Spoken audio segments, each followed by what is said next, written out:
get it turned on here. The mute button off. Nancy Brown is firing up the DVD player in her living room in Chico, California. Here we go. I haven't seen this now at least for a year, maybe a couple years. So it's each time I see something different.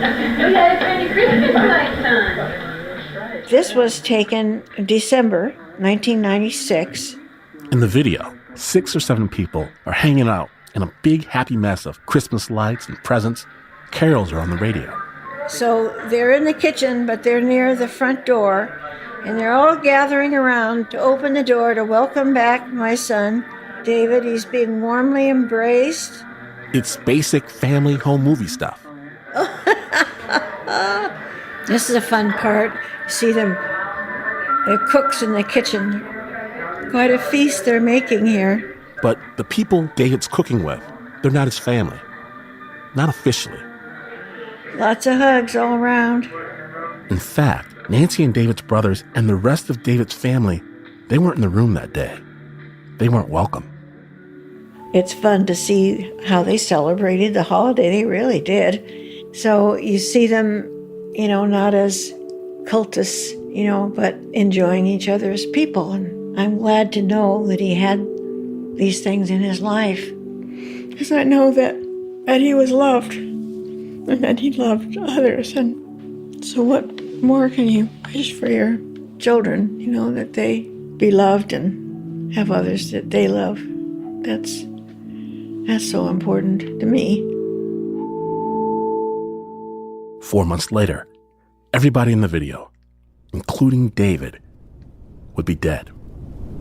Topping the news at 11 is a story that's making news across the nation and across the world. Coroner's officials have stopped in the street. They are talking to members of the media, several dozen of them now gathered outside the van's door, trying to get word, any detail at all, on this story. On March 26, 1997, police and first responders rushed to the San Diego mansion where the bodies were found, and they thought they were all men. You're looking at the site where 39 young men have been found dead and believed to be in a religious... Because they all had the same haircuts, and their outfits, they wore 39 matching black homemade uniforms, 39 identical pairs of black Decade Edition Nikes. In fact, slightly more than half the dead were women. Investigators suspect suicide because they saw no obvious signs of struggle. If there are 39 bodies in there, and possibly more, they're going to have to make sure that nobody was murdered to determine that actually everybody did commit suicide and how that happened. It was just awful, and it would have been unwatchable if the sadness weren't punctuated by so much weird. Sheriff, they all had IDs? Yes, they had a little suitcase with them that had some things in it like they were going away. 1 or 2 $5 bills and some quarters. We do not know why. It appears that they ingested phenobarbital and a liquor as vodka in a solution, and they just drunk it, laid down, and basically went to sleep. It turns out they drank the poison in shifts. Over several days, 15 killed themselves in the first wave, 15 in the next, and 9 in the last. When one person lay down to die, another lay a bright purple shroud over their face and torso. The last 2 to go had no one left to lay the shrouds for them. The occupants, it was said, seemed to belong to some kind of cult. They didn't smoke, didn't drink. They were celibate. They believed they were sent to Earth as angels. They didn't just leave notes behind to say why they did it. No. In fact, they went a step further. They filmed themselves. 2 videos taped by the 39 victims showed them saying goodbye, and even citing several saying their bodies will be taken away by UFOs. I just want to let everyone know how lucky and happy I feel to be here, and let you know that what we're about to do is certainly nothing to think negatively about. The group we're talking about here, we know, is a group called Heaven's Gate. What made this community This group, who for 20 years loved each other and revered life, what led them to commit the largest mass suicide in American history? Were they brainwashed? Did they go crazy? What twisted? What turned? And who were these people? On the one hand, Heaven's Gate were followers who disciplined their bodies and minds like monks to perfect themselves, to please their Jesus and God the Father, to transcend the burdens of earthly life. They believed they would go live forever in the stars. And on the other hand, these people, these normal people, they were the same warm, caring group of people Nancy Brown watches every Christmas. He's got something all over his fingers from, oh, it's chocolate. Oh my gosh. Doesn't that look good? They were curious, smart, accomplished, former pilots and housewives and students, computer programmers and nurses, mothers, fathers, sons and daughters. We know that we broke hearts. We know that we hurt people. We didn't want to hurt anyone. They had senses of humor. And one last thing we'd like to say is 39 to beam up. Thank you. Some, they may even have had doubts at the end. I just felt that conflict of I'm scared shitless, but I'm going to do this anyway because I don't know what else to do. And it's so important for you to know that suicide was never part of the original plan. But I remember telling people, I'm not going to die.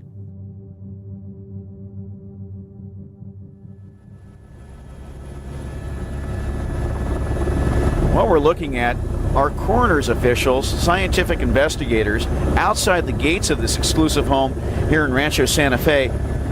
Those helicopters and body bags and purple shrouds in '97, that was the end of a journey. One that started out very differently 2.5 decades earlier in 1972. It was a journey that started with 2 people and grew to include several hundred. But almost all of those followers fell away from the group before the end.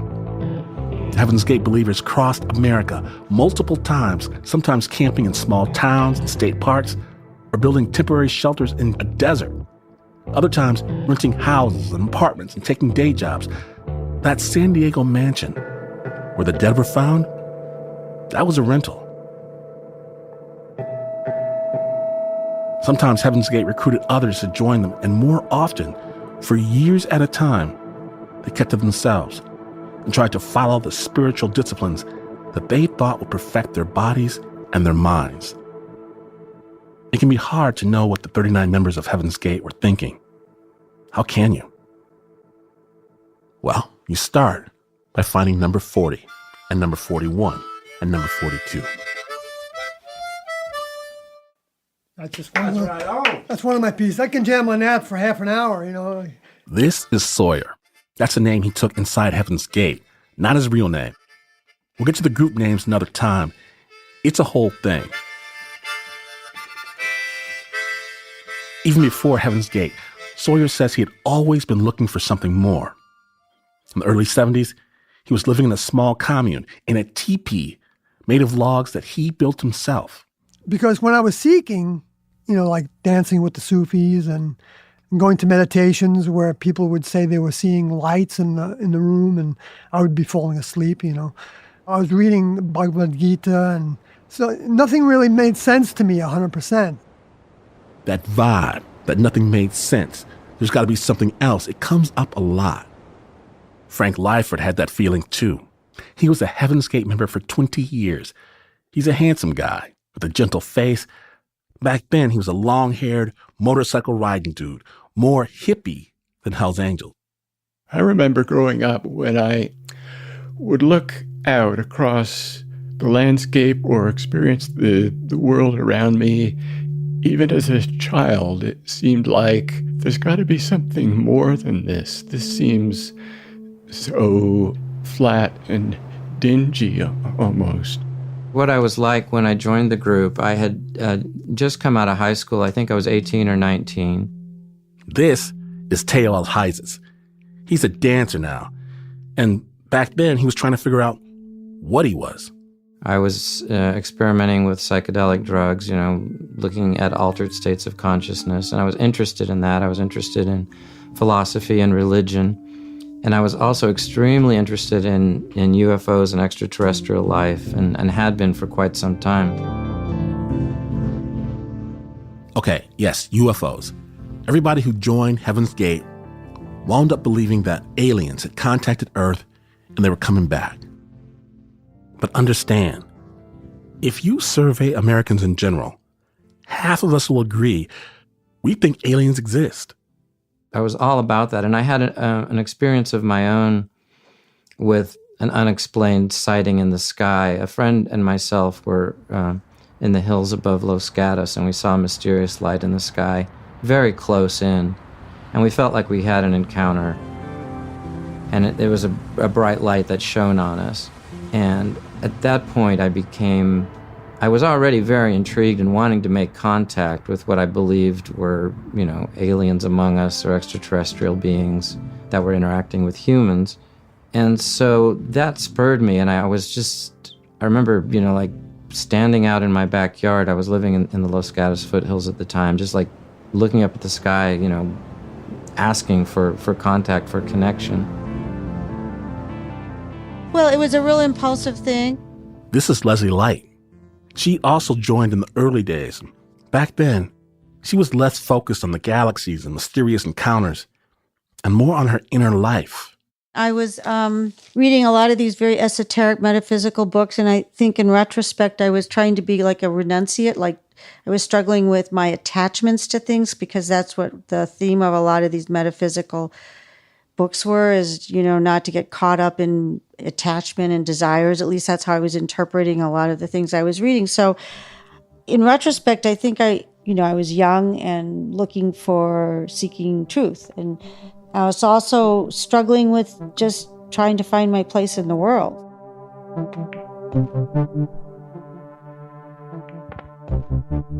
That's how these things start, with people with an openness for more, and the space in their lives and their heads and their hearts for something different. Unlike the 39 members of Heaven's Gate who died, Theo and Sawyer and Frank and Leslie, they got out. But they're not all happy about it.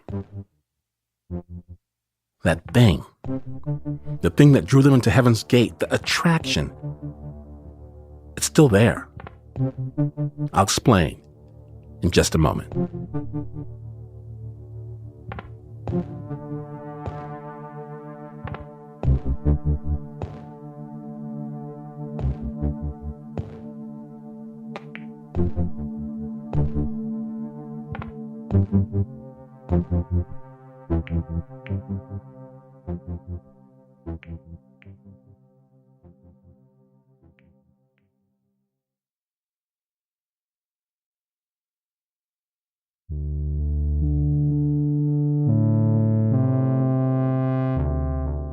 We're back.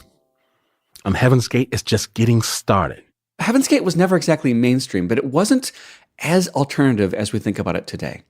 So you have to imagine what it was like in the 70s when they were forming. Benjamin Zeller is a professor of religion at Lake Forest College. He's also a pretty serious Trekkie and sci-fi fan. That will become more important the more you understand about Heaven's Gate. We love Ben Zeller because no one knows more about the group.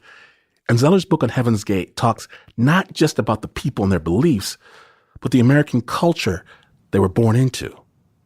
So in the 1970s, this is so much closer to the birth of ufology and belief in extraterrestrials and extraterrestrial visitation and flying saucers. Ideas that seem far-fetched and out there now, they were a lot more popular 40 years ago. One of the best-selling books at the time was a book called Chariots of the Gods by Erich von Däniken, who claimed in this book that he had evidence that the world's ancient religions were actually founded by extraterrestrial visitors who passed themselves off as gods because that's how the ancients could understand them. This is one of the best sellers in the 1970s. People gobbled this up. The other bestseller, which we forget about, is Hal Lindsey's The Late Great Planet Earth, which is about the end of the world, and it's an interpretation of the Bible. Lindsey goes through the Bible book by book, chapter by chapter, foretelling the end of the world. Heaven's Gate is these two bestsellers put together. It's Chariots of the Gods and Late Great Planet Earth combined.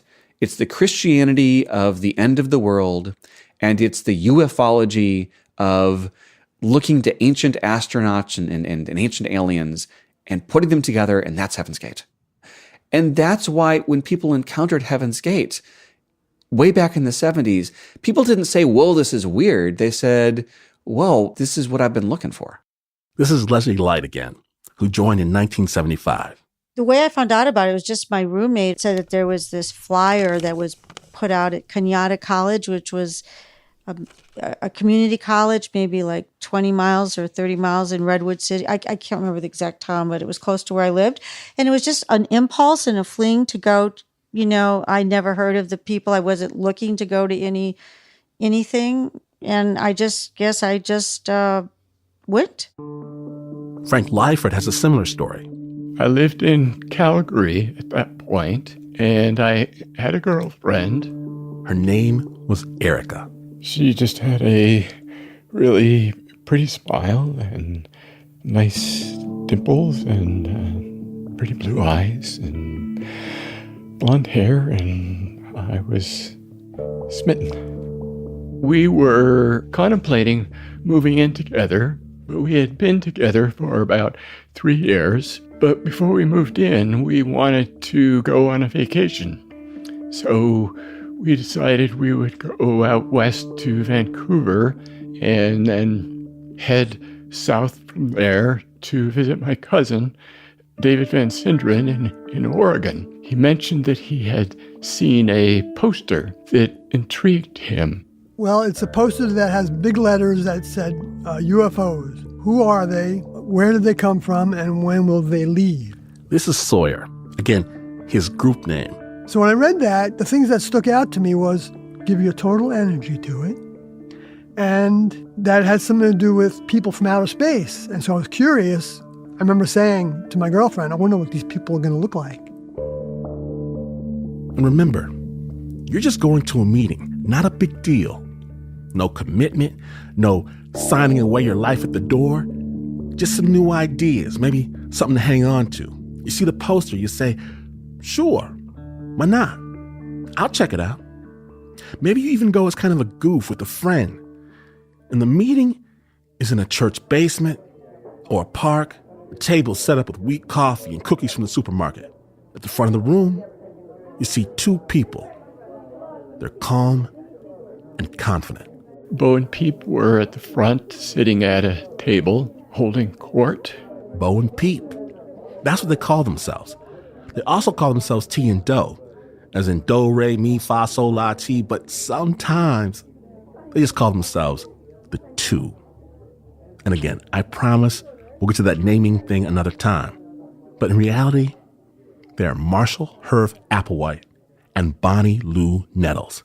They're the ones who started this whole thing, and they've come to your town to preach a very particular gospel. I'm going to spend a lot of time talking about these two and how they started and how their vision of salvation and eternal life changed over time. But their pitch in the beginning, in a nutshell. They said, we are here from outer space. We are the Two. We have come to this planet because we have a special message for you, for humanity right now. Now is the time. Only once every 2,000 years does the next level is outer space, it's heaven. Only once every 2,000 years does the next level open its door, open its gate, and allow you to come in. And now is the time we have been sent here from the next level to say you have this opportunity to get on the UFO and go to the next level right now. If you don't do it now, you're going to have to wait 2,000 years. Because they believe in reincarnation. You'll have a chance again. But you don't want to wait 2,000 years. Listen to us now and get on the UFO. That's what they're offering. Everything else you've tried has been good, but they have the way, the path off the mountain. You've gotten up the mountain, but they have the path off the mountain, and here's what it is. You don't have to die. Grave, not path to heaven. I'm looking here at a transcript from one of their meetings. Grave, not path to heaven is what they said. This is maybe the biggest, most exciting promise they made. You don't have to die to go to heaven. All you have to do is listen to what they say, follow the process that they teach, and you will get onto a UFO and sail into outer space and get into heaven in bodily form. It's a mashup of the Bible and sci-fi and self-improvement. And yeah, most people, they kind of scratch their heads and maybe ease on out of the back of the room. But for others, this message, it contains everything. It's all of the self-improvement books and trance music and meta-science and spiritual adventure they're seeking. It's all wrapped into one. It's magical. And T and Do, they're magical. During the meeting, I was noticing like a haze in the room. And it was around the stage. And if I didn't know better, I would have said maybe it was like smoke or something, you know. But it had like the shimmering nature to it. And when this happened, it was like, whoa. And I felt like my life passed before me. Like they talk about when people die, it's have a near-death experience, like their life goes before them, you know.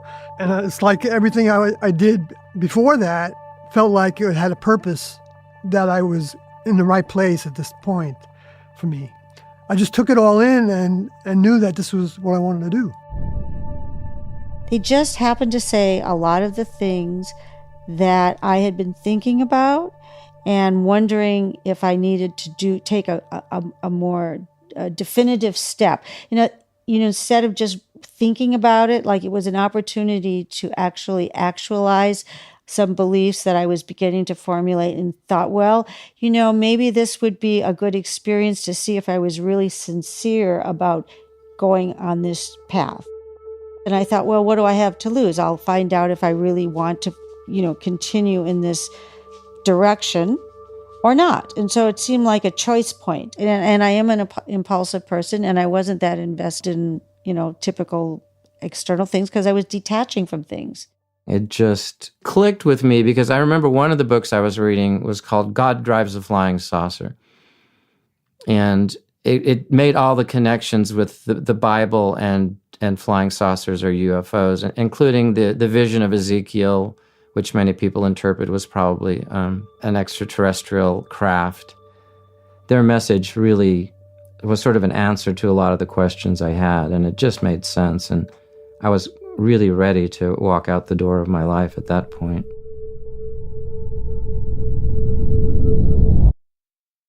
Eric and I both were working and not sure of what the direction of our lives would be. We didn't know where we were going next. We just knew we wanted to live together. And then when this new experience fell in our laps, you know, we saw it kind of as an adventure. We would be traveling, we would be learning new things.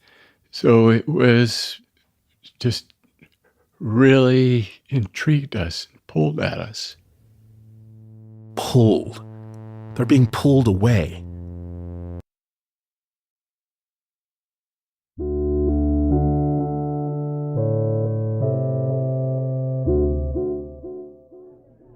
We're back. And I have to tell you, I first heard of what happened to Heaven's Gate at a bar, a fancy bar, watching a television screen with a bunch of people I didn't know. And for a moment, everyone froze, watching this disjointed newscast about people who had conspired to end their lives together, with the tracksuits and the patches and the comet, all of this stuff. But after a few moments, the other people in the bar, they started moving again, started shaking their heads, talking about the crazies. But I couldn't move. It didn't seem so other to me. Instead, I kept staring at that TV, wondering if I knew anyone who perished in that house, because I had a secret. See, I grew up with a group that preached the end of days was nigh, that the world would soon be destroyed in a fiery cataclysm, that the return of Jesus was imminent, that if you think we're going to make it through the 1980s, well, you got another thing coming. We did make it through the 1980s, but our survival, it only increased our fear and our certainty that Jesus' return would happen soon. Our leader, our apostle, Herbert W. Armstrong, he promised us. And they shall see, now notice they will see the Son of Man coming in the clouds of heaven with power and great glory. He gave us secrets of the Bible that no one else had understood in 2,000 years, didn't he? The Lord chose us, chose me to receive this message. We were special. I was special. And we prepared for the end time. Some of us, we took to wearing our shoes to bed at night so we would be ready for Christ's return. It could happen any moment, any moment. I felt like I was Harry Potter and you were all muggles. But then Herbert W. Armstrong, the one that would lead us to meet Jesus in the sky, he died. The trouble in my condition seems to be I just do not have enough blood. And my world splintered into 1,000 tiny warring factions. Later, I felt certain that if Herbie had given us a potion to meet Jesus, a lot of us in his worldwide Church of God, we would have guzzled it down without a thought. And I knew that a lot of us could have ended up in a place like that San Diego mansion where community destroyed itself in an attempt to find God. So I stared hard at that television in that bar, afraid to see a face I would recognize.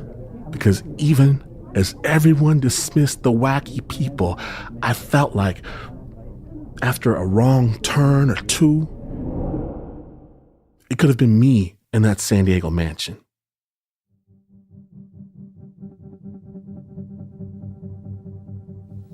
To us, it would be suicide to not leave. So we were about to regain life. We want to point fingers at this crazy bug-eyed guy. We want to believe that he's the Pied Piper, that he's a monster, that they all killed themselves because he took control of them. How do you feel about what is ahead for us? Oh, this is the happiest day of my life. I mean, I've been looking for this for so long. But they followed him with smiles on their faces, grateful, joyous, at peace. Somebody on the other side of this camera watching this tape would probably say, you're deluded or you're brainwashed or whatever. From our perspective, this is the answer to everything. One of the scariest questions inside Heaven's Gate is this. When you give your trust to someone, when you join their world and fall into it, how can you tell when it's turned poisonous? How can you know that now is the moment I have to get out or all is lost? And now 20 years later, I need to know. What happened? In this series, I'm trying to answer those questions, and I gotta tell you, I hear some incredible stories along the way. But know this, it could have been me, it could have been you.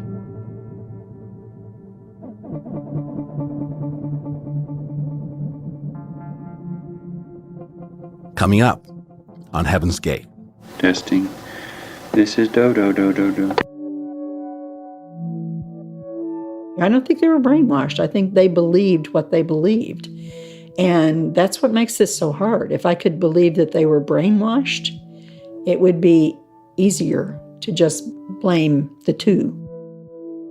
She and I were outside at night, and we saw this light in the sky that appeared to move in different directions. I just felt so hopeless. And then this little flash popped inside my brain, said, oh yes, there are people who know what you're experiencing. And I actually jumped up from the chairs like, oh my gosh, of course, how can I find these people?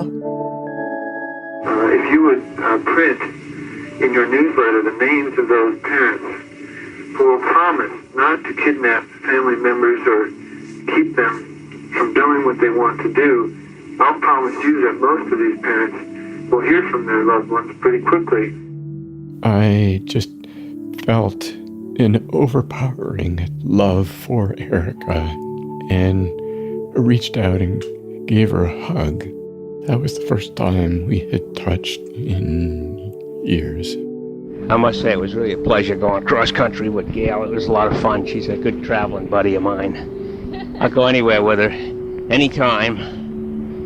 And what do you think, Gail? Did you have a good time? Yep, I had lots of fun, but I'm glad to be home. That was a mass murder. One suicide, him. She said, Terry, do not let them know who this is from, and especially that network woman, Nancy Brown. She is not to be trusted. Doe was really upset. And he said, I've done a horrible thing. He says, take me to the police. And Liv Odie and Jan Odie and I, we said, no way. He said, we'll take care of it. She was Applewhite's puppet. He pulled the strings and they did what he wanted them to do. Oh, when you coming home? I don't know, probably never.